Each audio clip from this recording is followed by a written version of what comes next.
Revolution of common sense. Revolution of common sense. A revolution of common sense. Truth was once common sense, but today, truth is uncommon. Explore biblical truths around faith, business, and politics with Peter Demas. Uncommon sense in current times. Hey folks, welcome to Uncommon Sense in Current Times. I'm so excited to be here today with Evan Owens, who is, I don't know if the founder of Reboot Recovery. It is a program that is designed to help with first responders and people in our military to deal with trauma. I've been part of and been associated around this program for, golly, probably about 10 years, Evan, you think? It's been almost, yeah, eight or so. Yeah, it's getting close. And it was outstanding. So I met Evan through a mutual friend of ours, and we sat down and talked, and he told me about the program, and he brought a graduate from the program with him, and it was just overwhelmingly just so impressed. And the more I've kind of watched him grow this program, make it into a national just phenomenon. And now so Evan, I'll let you talk about it because it's just, again, it's so incredible. I want people to see it. I want to kind of hear about how it's grown a little bit. So so first of all, welcome to the show, and then just tell us about yourself and how you got into this program. Yeah, well, this is amazing. Any chance I get to steal airtime and share our heart and passion for this, we're always going to take it. And I feel like you never know, first off, who's listening. So I always start off by saying, maybe you hear some of what I say and it resonates with your story, and you say, hey, I need some help. You can sign up for a course at rebootrecovery.com. Or if you are listening today and you say, hey, I've walked through some crises and some traumas with other people, and I want to know how to help them, I hope that I can share some stuff for you as well. And so yeah, my really short version of my story, my wife and I have been married almost 20 years now, which is amazing. She was working way back in 2010. She was working for the Department of Defense. She had gotten recruited to go build the first traumatic brain injury clinic of its kind on Fort Campbell, which is a military base for the Army, one of the largest bases in the country. And at the time, I was the CEO of a technology company. And one day she said, I want to invite some former patients, some people that live right near our home over for dinner. Can you come home a few minutes early for dinner? Well, I said yes. And anybody who knows what it's like when you are trying to get out of the office on time, the day you actually have to leave at time, you're always late, right? You're always late. So I'm rushing home. And by the time I got there, they had already just I could sense that the conversation, it was just three people, my wife and myself. And I could tell that the conversation had shifted from small talk into conversations about where faith and trauma collide in their life. We talked about guilt and shame and regret and loss and identity and all these deep things, in a lot of ways, drudged up things that I had not really thought about, that I realized, hey, I need to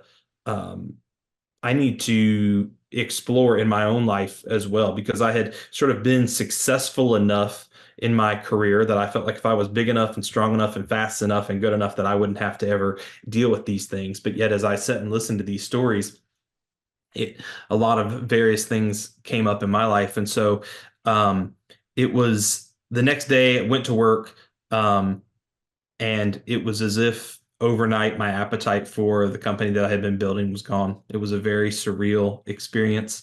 And I was being asked to basically walk through life when I had just experienced the thrill of sprinting for the first time. And I just wanted to sprint. I didn't want to walk anymore. So I came home and I told my wife that, and amazingly, she was like, Evan, I feel the same. So for the next 5 years, we met on Fort Campbell, the military base, which I can talk about, but we also met all over in various places throughout Middle Tennessee, usually 2 to 3 times a week for 5 years. We got the opportunity to hear hundreds and hundreds of stories from people who had gone through traumas and learned what worked for them and what didn't, and what was most helpful, and then backed it all up with some of our experiences and our expertise, and thus birthed Reboot. And it was a hilarious thing I'll never forget. On the way up to our very first meeting with some of the higher ups for the Army, they said, what's your program called? And my wife said, it's called Evan and Jenny's House on Monday nights, because on an agenda, we didn't have a plan. And but sometimes, when you have, I think when you're meeting such a necessary need, the challenge is not necessarily trying to market it and grow it. The challenge, I think, actually becomes just not getting in its way and letting the movement become what it was meant to be. And that's really been our heart and passion since 2016, when we both quit our jobs and went from dual income and no kids to three kids and very little income. And we've been doing that ever since. So when you're talking about trauma, obviously, again, you're on Fort Campbell, home of several units. Probably the most well known would be the 101st Airborne. You're dealing with trauma. I'm assuming you're dealing with the trauma of many of the people at that time, originally, of many of the people that were returning from war, and had, it was mostly physical and emotional trauma, or was it just primarily one or the other? Yeah, I think at the time they were being told that everything they were struggling with was mental and physical. But I think the thing that we began to realize and ask a lot of questions is that I think everyone, regardless of their faith background, will to some degree contend that we're made up of a mind, body, and a soul, or a mind, body, and a spirit. And yet, when asked the question, can trauma wound your mind and body, the answer is unequivocally yes, of course. And people can rattle off all these ways, all these symptoms that you might experience. But then if you ask a person, can trauma wound your soul as well? All of a sudden there's this pause and you say, okay, well, what would the symptoms of a wounded soul be? And this really opened the door for us to have conversations, to look at trauma through a lens that is really quite different than what mental health traditionally views it as. And sort of our definition of trauma is when your life personally intersects with the brokenness of the world. Therefore, recovery is when your life personally intersects with the redemptive heart of God. And so that's sort of what our definition is. But this idea of was it a mind wound or a body wound? I would argue that yes, but it was also a soul wound, and that there were these questions about guilt and shame, and questions about why did this happen to this person, and why is this still going on? These are really spiritual questions, I think, at their core, because they're really sort of looking to a divine presence for answers. And so we were able to have open conversations with majority of people that did not share our worldview, and that continues to this day. And we can talk a little bit about what we've done since 2016, but yeah, that was sort of the origin of it.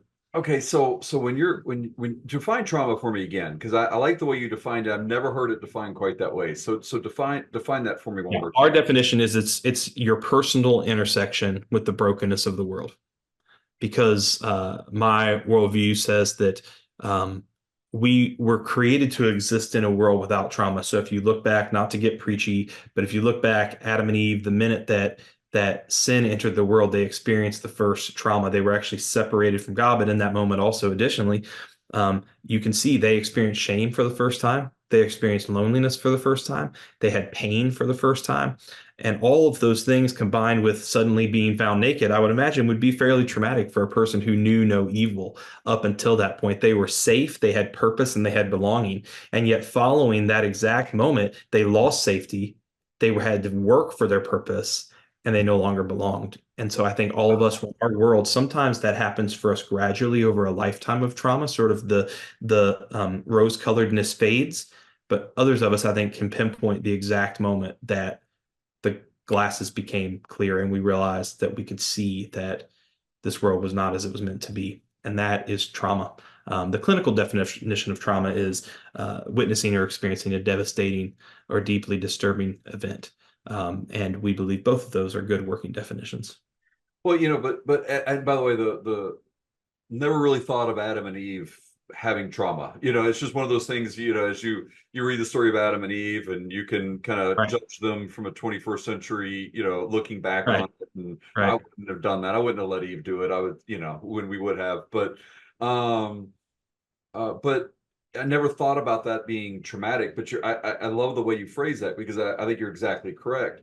But that leads me thinking about, okay, in this situation, especially you're dealing with soldiers returning again from combat, who have Right. had and a lot of times I'm certain physical trauma as well. When you're Correct. dealing with that, and they start asking those why questions, that's where they're recognizing the brokenness of the world the way that Adam and Eve did. Is that kind of how you're Right. bringing They've that up? personally experienced it now. And in Right. sometimes, depending on their story, they might have had to perpetrate what they now perceive as wrong or evil. Not in many cases, but in some cases. Or they witnessed things that were wrong and evil, and they were unable to bring about justice. War is it's not all that it's not all so altogether different from the rest of humanity's experience. The difference is that it's amplified. Everything good and bad is amplified, and the volume's turned up to 15. Friendship, camaraderie, brotherhood, love, trust is amplified to 15. Equally, violence, evil, deceit, deception, betrayal is turned up to 15. And so all of a sudden you have these your life, if throughout your whole life, let's say you're a sponge and you're absorbing all of these life experiences, some good and some bad.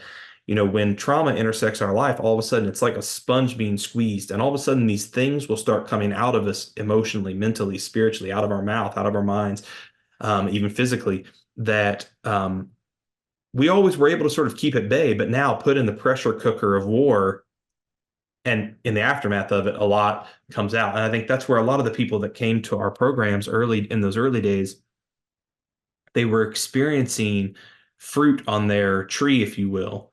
But they weren't necessarily connecting it to a root. They were busy basically playing whack-a-mole with their symptoms.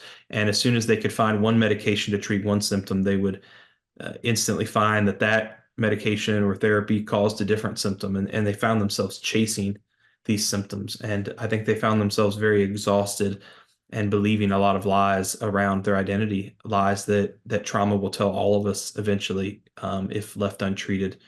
And I think we start to believe that our best days are in the past. We start to believe that we're a burden instead of a blessing to other people because we're not able to heal. We start to believe through comparison that other people who were stronger, smarter would be handling it better than we are. We start to, and these lies start to sort of infect us.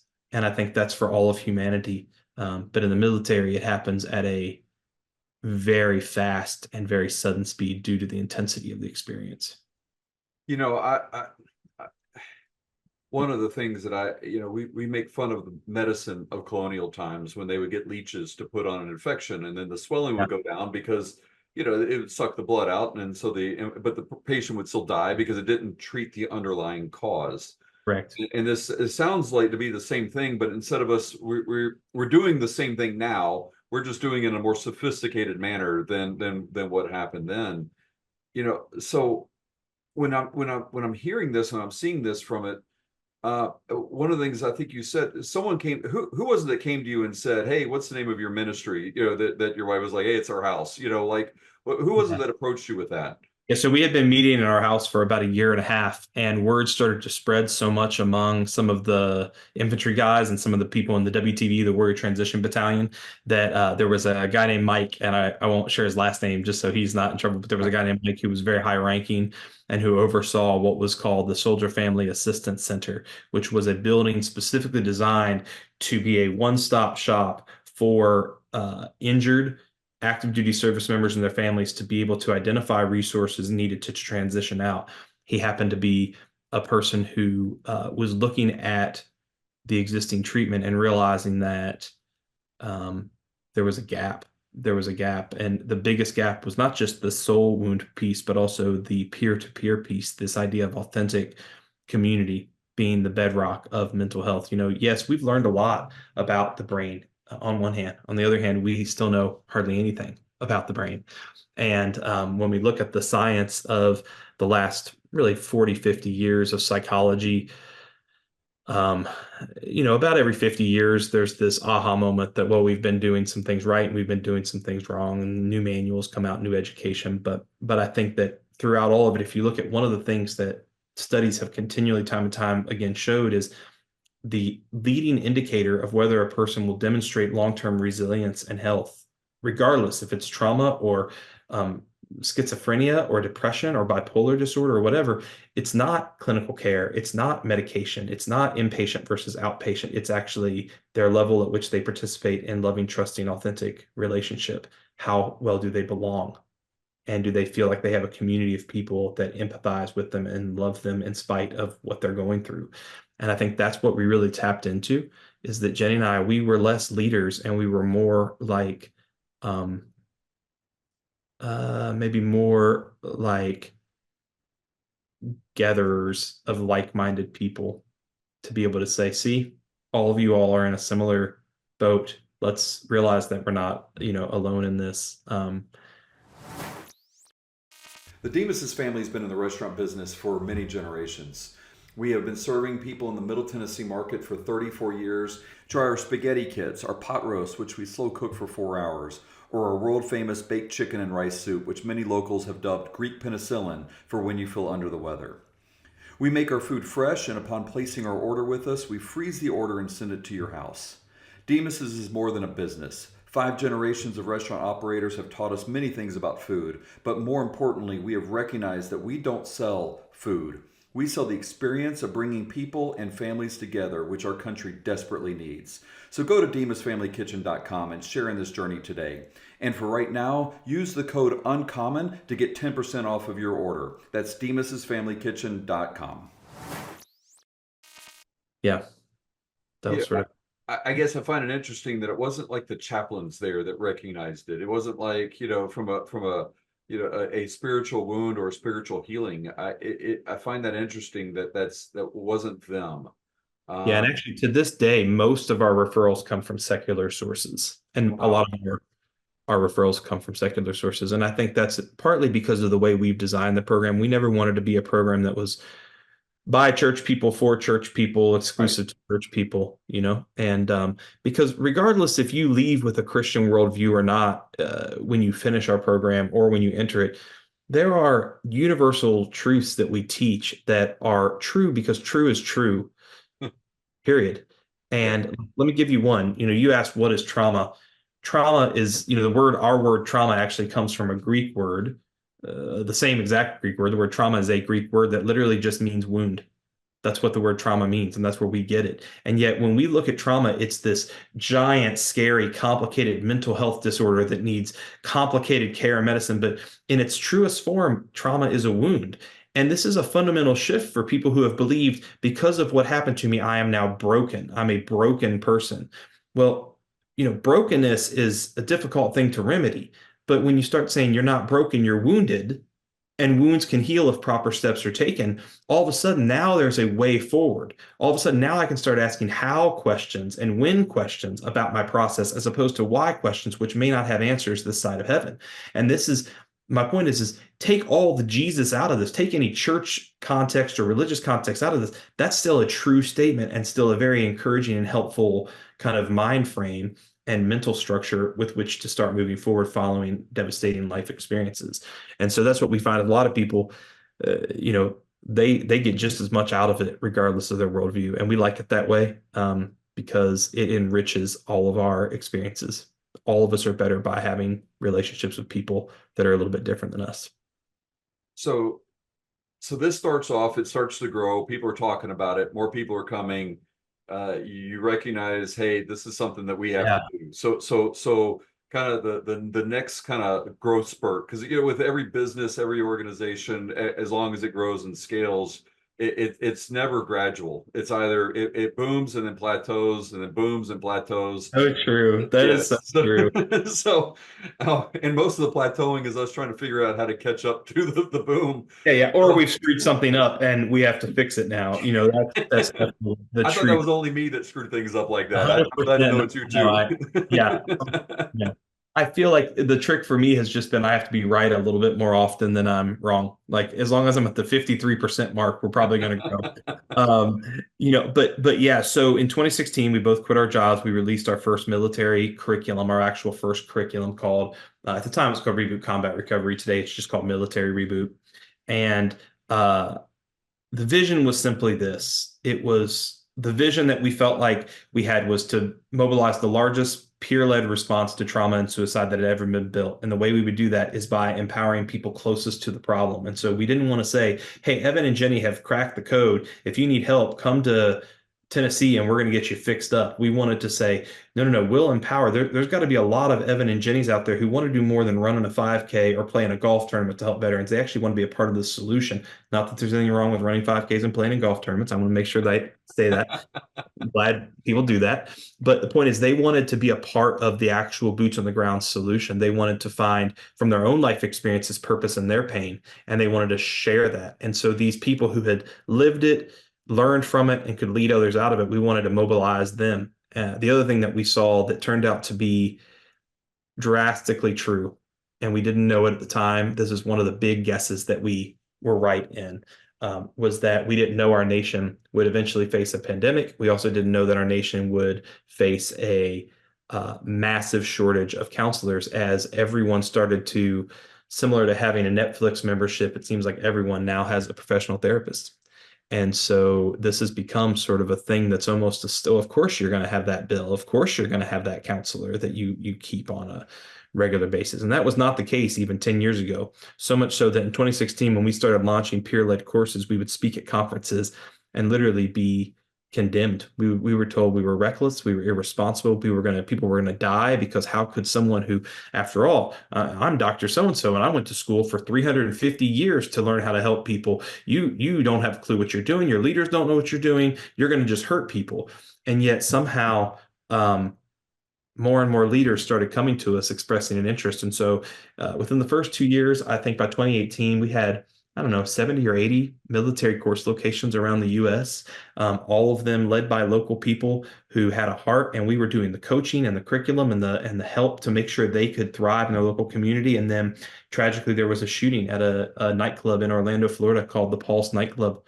And we had a military group not far from there that was able to respond. And we were able to help a lot of those first responders. And we came back and I said, man, we've got to do something for first responder community. And so in 2018, we actually joined forces with another nonprofit that was called Branches of Valor, that was ran by Chris and Ranella Adsit out of Oregon, people that Jenny and I had looked up to and still look up to our whole lives. And so they joined our staff at Reboot, joined our team, and we released our first responder reboot program. And it began to grow. And then in 2020, so by this point, we had about 150 programs between the two locations, we call them, where the courses are hosted around the country.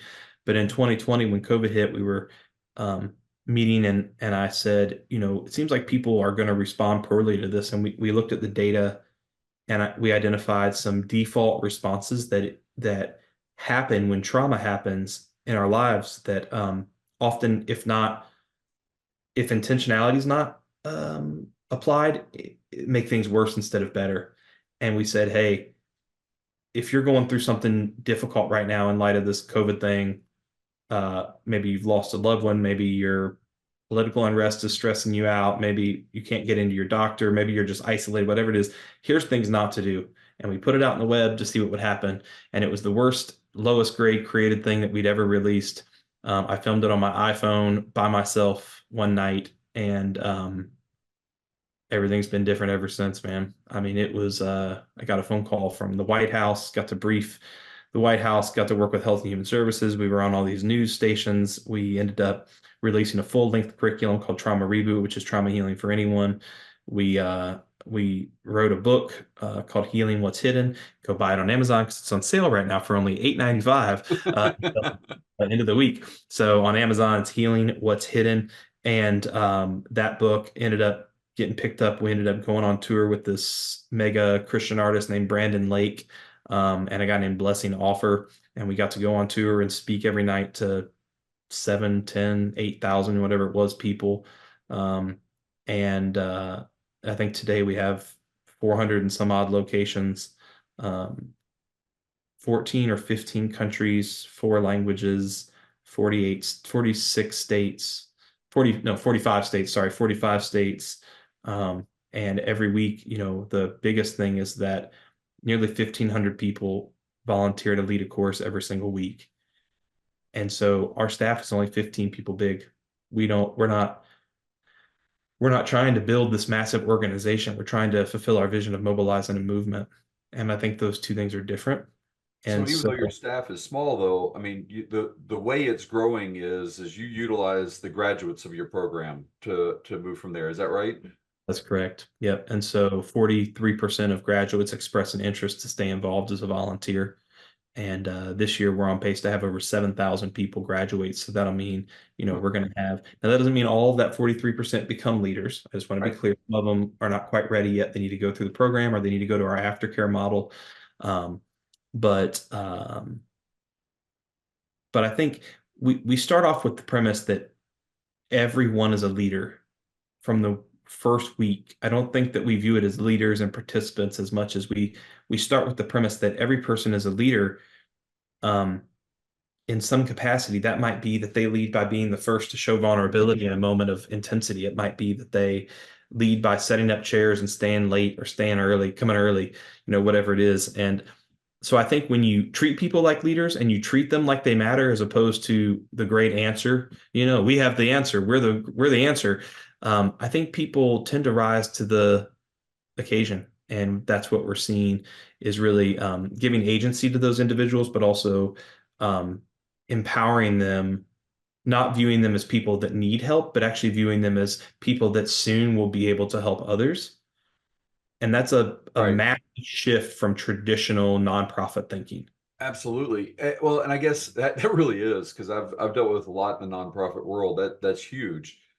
And I would imagine that I mean, you're dealing with people who are um, traditionally between first responders, between military, among those groups, you're dealing with people who are at least seen as, I mean, these are the ones that are they're the tough ones. They're the ones standing in the way, protecting me, protecting you. So like we have that thought process of that they can't be hurt unless we hear kind of the extreme stories, or we hear like the numbers of Right. suicides among our military. We hear a Right. lot of that.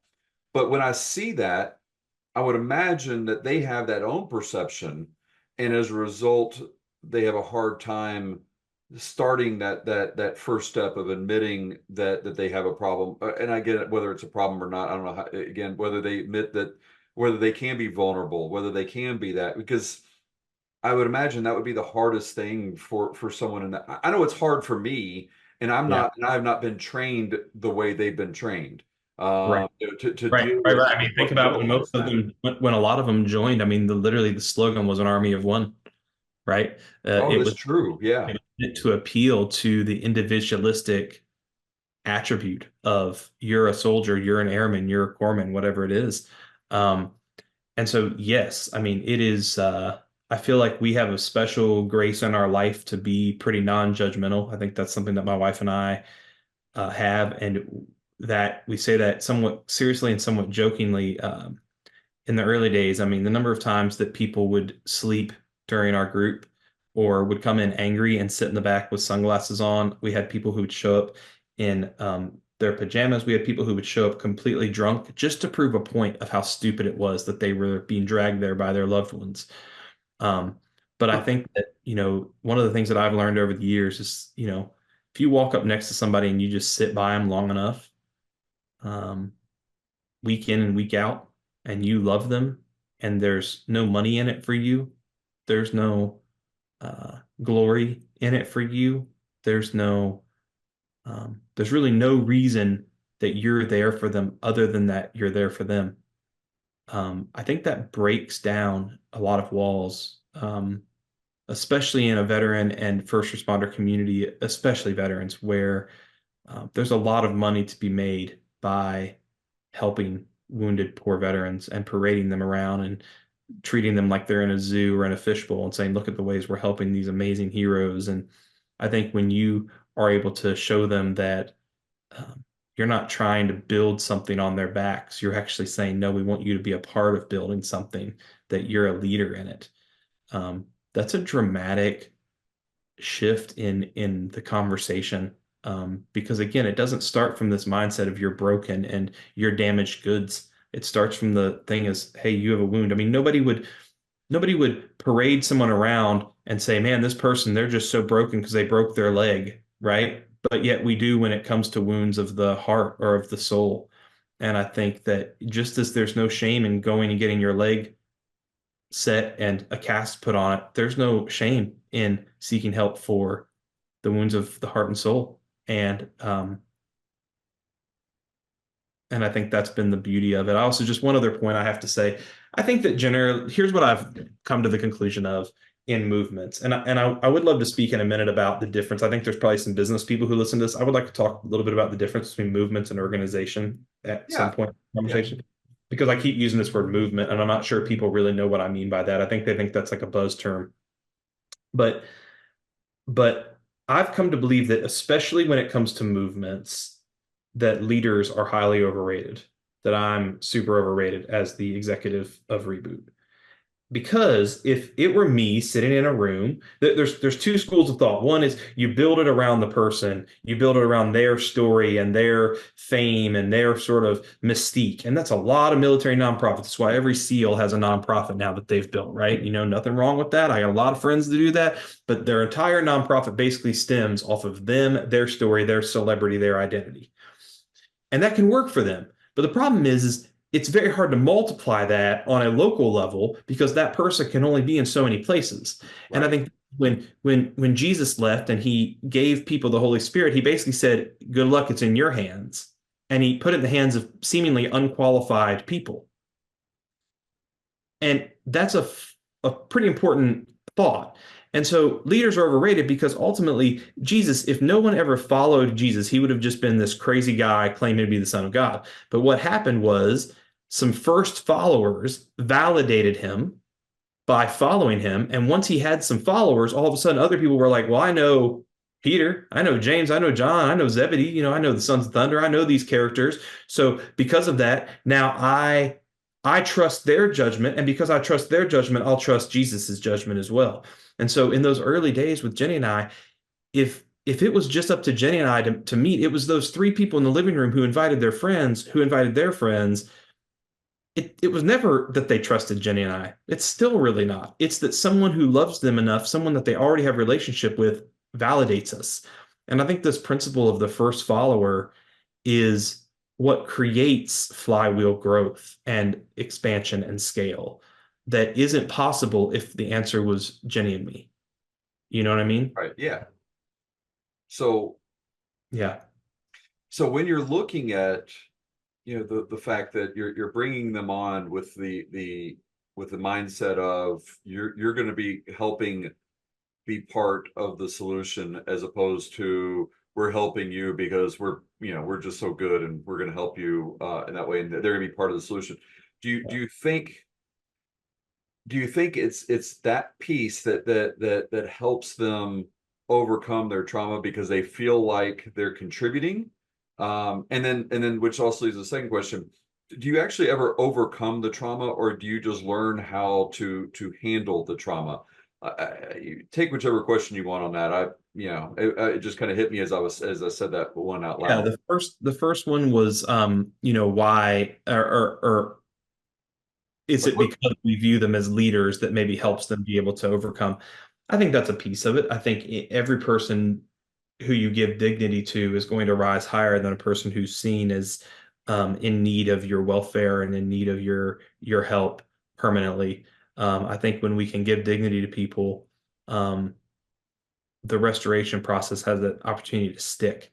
But number two is I don't think there's a better vehicle for healing than community.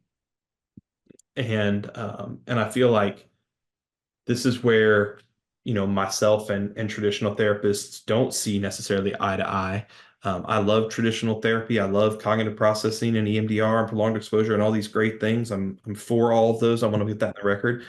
But I also believe that the truth is that clinicians are unable to love their patients in the same way that a community can. And I think a lot of clinicians would agree with me on that. They have too many patients. There's quotas to meet. There's billing. There's processing. There's, et cetera. And the truth is the minute that the billing runs out, they can't continue to love you. A community can. And so I think what really makes a difference for people truly is that for a lot of them, their ability to contribute in their mind has been taken away. And when they find out that people love them, not because of what they're bringing to the table, not because of what they're doing, but just because of who they are, I think it's a revolutionary thing for people. They've always been, I am loved because I can fill in the blank. And then all of a sudden, well, I can't do that anymore because of my injury, and now I'm unlovable. But then here comes this group of people being like, no, no, no, you're just as lovable. It's like, I am. And I think that, you know, also, we've talked a lot about military, but I mean, generically speaking, most enlisted service members that we've worked with, a lot of them, their first trauma was not their combat experience. Right, right, right. Yeah. Usually with earlier, right? I'm assuming like growing Much, up. Yeah. yeah, much earlier. So that leads to the second question is, do you overcome it? Yeah, I believe that trauma healing ends in empowerment. Empowerment to help others while your story is still being written. And there's nothing more beautiful and actually more impactful than a person who's actually still in the process of climbing out of the valley, um, than a person who stands. This is what we tend to do as leaders and church people, especially. We stand on top of the dock while someone is drowning, and we toss them a book that's called Learn How to Swim. And um, and we say, man, read that book, it's going to help you. And we walk back to our cars and go home, get some pot roast.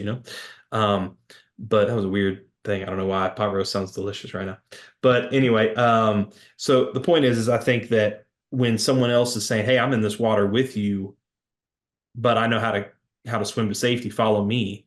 That's a shifting thing. So yes, I do believe people overcome trauma, and I believe they do it by letting that trauma transition into from trash to recycled material in their life, recycled material that has purpose and has a meaning that can better their lives, their generational patterns and their kids' lives, but also their community around them.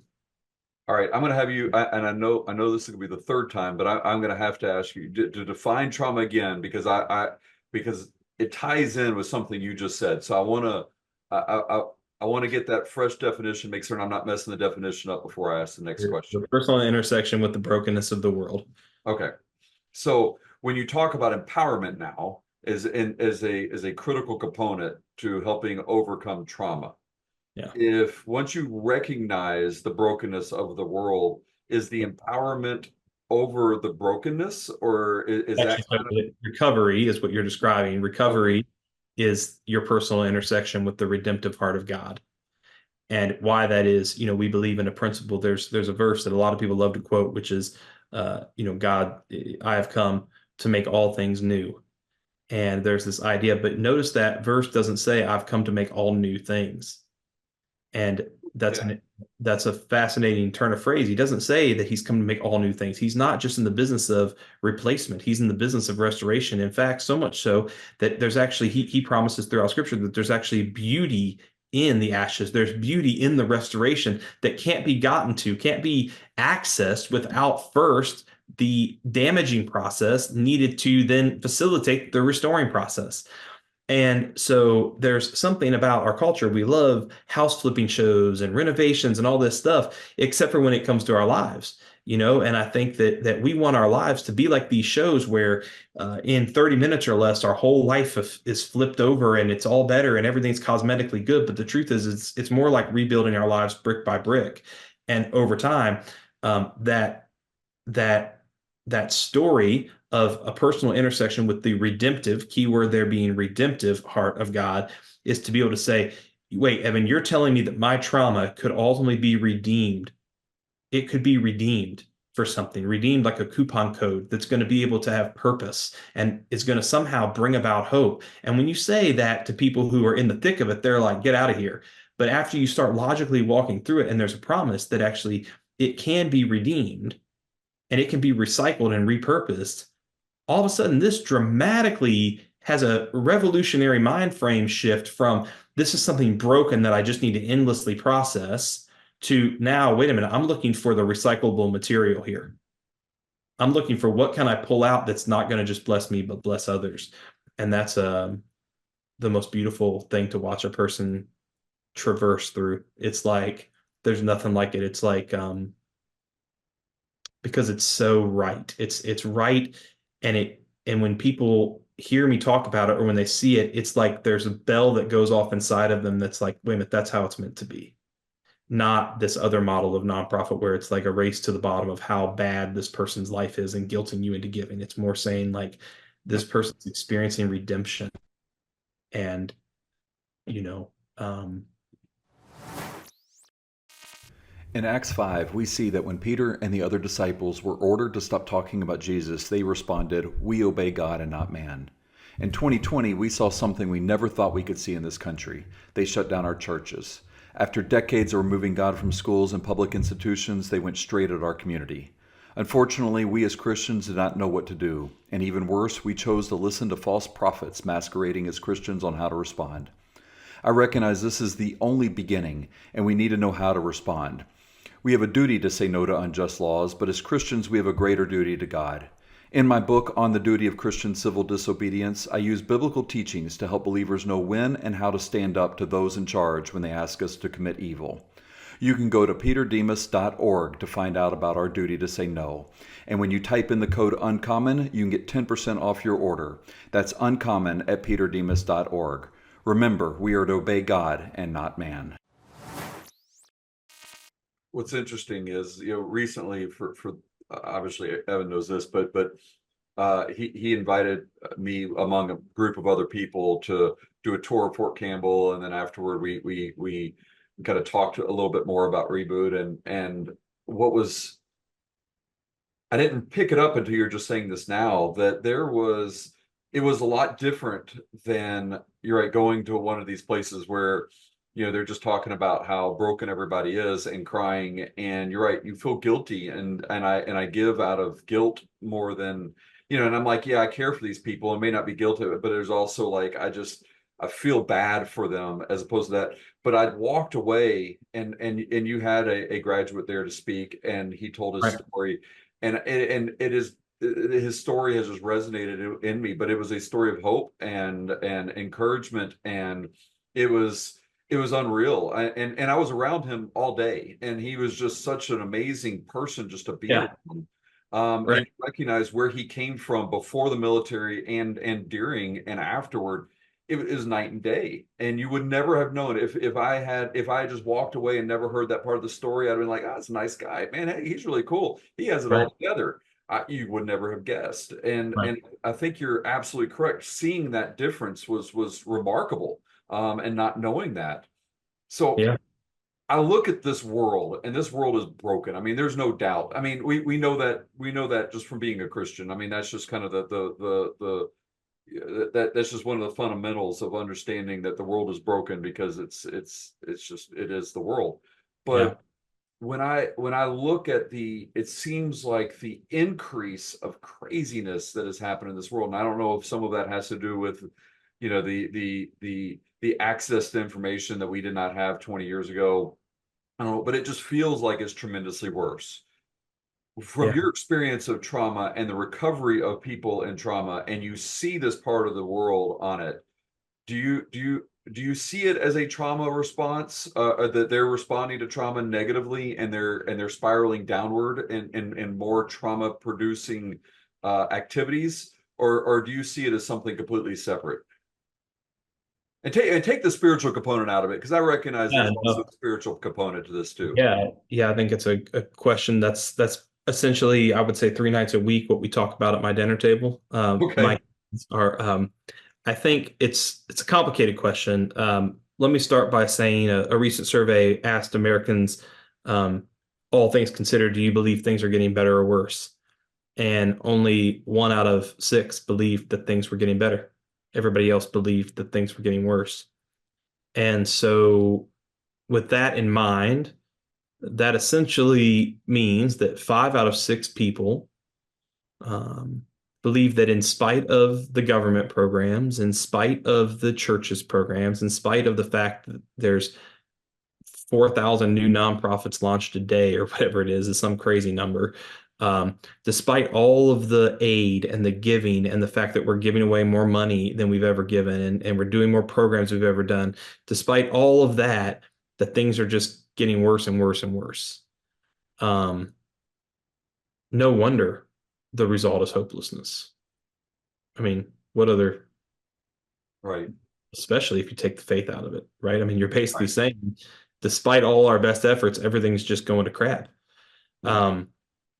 And it's true. I mean, one in four people now is diagnosed with a mental health condition. One in three college students takes a daily mood altering medication. One in five girls, one in, I think, 18 boys is sexually abused before the age of 12. More than 52,000 people took their life by suicide last year. The statistics, there's a 25 to 30,000 person shortage of clinicians to even meet the current demand. That's not, that's especially hitting rural and underserved and middle class and poor populations worse than anyone else. You've got a lot of data basically to show that things are getting worse. I would argue that you also have some data that's not very often talked about because fear sells, anger sells far more than compassion, right? We have the lowest illiteracy rate that we've ever had. More people in the world read today than ever before. We have the longest lifespan that we've had in the world in history. We have less poverty and less hunger, people dying of hunger than ever before. We're on the path to slowly eradicate AIDS from the world. We're solving, my point is there are these steps that we're taking that are beautiful and wonderful. But I would say, why is it so much more prevalent today? I think that's threefold. And I told you all that to tell you this. One, what we focus on grows as people. If someone asks you, how are you doing? Most people will always find a problem to share. Human nature. Just Right. weird. How are you doing? You were doing just fine up until someone asked you, and now they asked you, and by the end of lunch, you're super depressed because you've got this massive problem you weren't even aware of. Right? Okay. I go with So that. that's I think the first thing is that we are more in tune with our own feelings, and we are more self-absorbed than we have ever been in the history of the world, in America, at least. And so our problems are growing partly because we're paying so much freaking attention to them all the time, constantly doing a self-inventory of, am I okay? Am I okay emotionally, spiritually, mentally? Am I getting enough self-care? Am I getting enough life balance? Have I gotten my rings in for my day? We have a watch that literally guilts us into basically saying you're not sleeping well enough. You're not getting enough steps. You're not eating well enough. It's not enough that we just feel okay. We have to have a watch tell us that we actually are okay. Right. And so this idea of this self-inventory is creating a fracture of our minds because we were never meant to live that way. We were never meant, and this is why many parts of the world who are less privileged are outperforming us in terms of happiness, in terms of progress, in terms of education, in terms of hope, because they don't have the luxury of being so self-focused. Section two is, I would say, the advent of digital technology through social media combined with pornography is created a situation where you have a entire generation of kids whose innocence is stolen at the youngest age ever in history. And I don't mean just a little innocence, I mean all of it. That's not even counting the fact that a huge portion of them are sexually abused at a young age now, which I believe is perpetuated by social media and by pornography. So I think that's the second thing. And the third piece is we're also spiritually bankrupt. Everywhere we go, we see women who have been broken and men who are in bondage, and they're being told that the answer's everywhere else except for in surrender. And ironically, the only victory that we find is when people, through humility, surrender and say, I'm not the answer. I'm not the answer. And so it's ironic that you only find victory through surrender, which is counterintuitive to culture.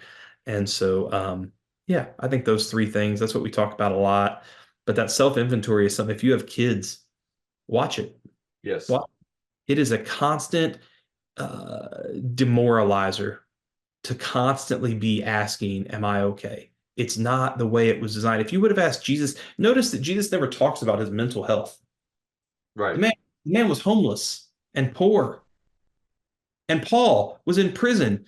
And Paul learned to say that in all things I've learned he says that rejoice in my suffering. He says that he's found the secret to being content in all things.